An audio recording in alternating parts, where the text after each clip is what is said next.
Wow, thank you, Dom, and thank you, Sherry, for your courage in getting up here and telling that story. Our stories are somewhat similar, so some of us may sound the same. Like Dom said, I'm a volunteer here. I've been with icuTalks maybe 2-3 years. And I'm normally in the back behind the camera, and I love it. I love coming here every month because I get to hear all your incredible stories of how God has helped you overcome just unimaginable difficulties. And I was standing back there behind the camera, and I would think, man, I'd love to get up here on this stage, but my story doesn't compare to that. I don't feel like I have it all figured out. I don't have things together. Don't feel like I've really overcome anything. You see, I'm 52 years old. I've been divorced twice. I still struggle with insecurity and anxiety and feeling like God is distant and not involved in the small details of my life. Then I heard a speaker last year talk about life in a way that gave me a neat image, and so I thought, this is what I will share with you tonight. First, a little bit about my story.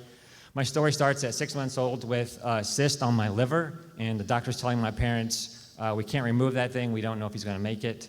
My story continues at 5 years old with viral encephalitis, and same story. We can't cure it. It has to run its course. We don't know if he's going to make it. The encephalitis led to seizures and medications and migraines, which I still suffer from today. My story includes a father who was not able to invest emotionally in his children, a mother who, I'll tell you, is a saint, but there were 5 mouths to feed, and she worked full-time like my dad, and life was just crazy back then. And so the result for me was that by about age 8 or 9, I resolved that I'm not going to be a nuisance to my family anymore. It's better if I don't have needs, if I don't make waves, if I don't have a voice. And so I bottled things up. I internalized everything. I withdrew into my own world of G.I. Joes and baseball, and like to keep statistics from my favorite sports teams, and internalized everything I felt. And so I was a good kid on the outside. I got good grades. I was well behaved. But on the inside, I was really a mess.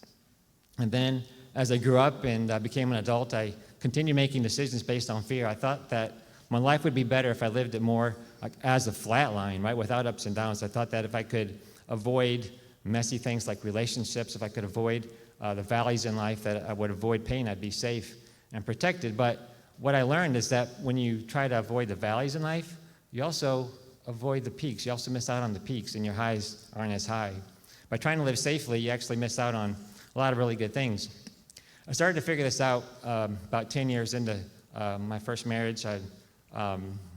Things were okay. We kept things pretty sterile. We had some good moments for sure. But we were both broken and hurting and didn't know how to fix things, didn't know how to heal, didn't know how to live the lives we really wanted. And I take responsibility. I was living the life I knew as a child, trying to avoid pain and hurt. But in the end, I was broken, and I broke her heart too. And I realized at that point in time that I was numb. I was completely numb. My marriage was falling apart, but I couldn't feel anything. About the same time, I have 4 siblings, right? 3 of them and their spouses decided to run a half marathon. I thought, all right, I like to run. I've never run more than 4 or 5 miles at a time, but I like to run. I'll give it a try.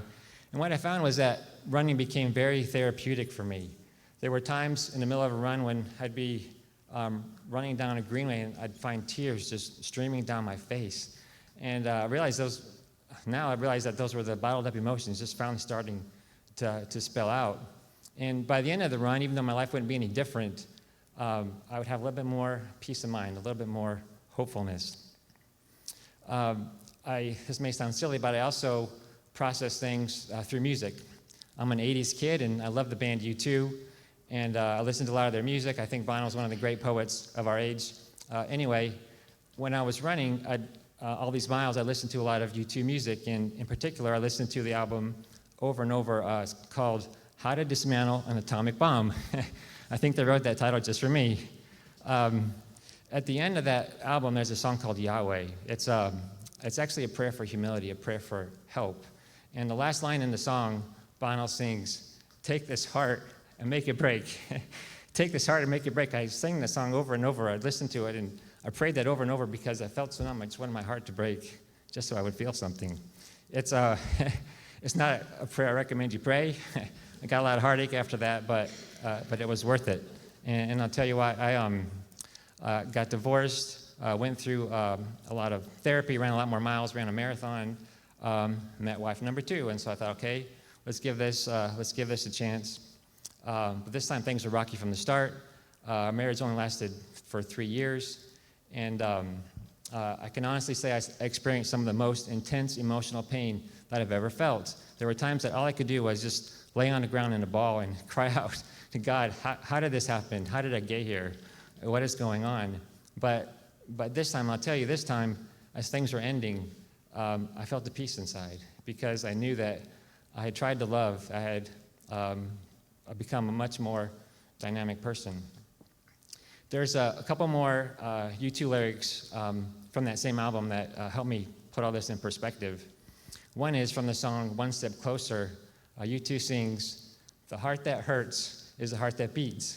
The heart that hurts is the heart that beats. If your heart beats, you will have pain. It's part of life. There's no avoiding it. And by trying to avoid pain, you still get pain." It's so ironic. And then in the song A Man and a Woman, U2 sings, "The only pain is to feel nothing at all. The only pain is to feel nothing at all." I learned that the hard way. So the image that I wanted to share with you is I was living my life trying to live at even keel without ups and downs on a flat line. But in medical terms, what's a flat line? Yeah, it's death. It's death. It's not life at all, right? And so by trying to avoid pain, I had made myself numb, and I couldn't feel anything. So you do have pain with life, right? It's part of life. There's no avoiding it, but life is so much better with highs and lows. Sometimes it takes pain to get you where you want to go. The only pain is to feel nothing at all. Jesus said in John 10:10 that I've come to give you a rich and satisfying life, right? He didn't say, I've come to give you a life with no pain or no valleys. He did say, I'll give you a life that's full and satisfying, even with the pain. So where am I now? I'm still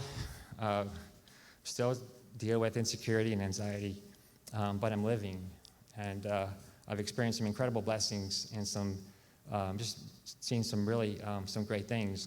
One of those blessings is my wife, Katie. She's a huge gift to me, and I know I wouldn't have her without the pain.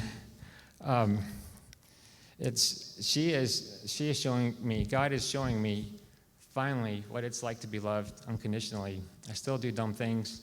I let her down. I still withdraw in myself when I feel like I don't have a voice. But she stands by me. She fights for me. And she doesn't pull away. And I know now what it's like to have grace and unconditional love from our God in heaven. I know there will still be pain. I know there'll still be heartache, but I'm living, and I no longer feel nothing at all. I'm here tonight to tell you there's life past your pain. There's fullness and there's hope. So don't be afraid to live, and don't be afraid to tell your story. Thank you.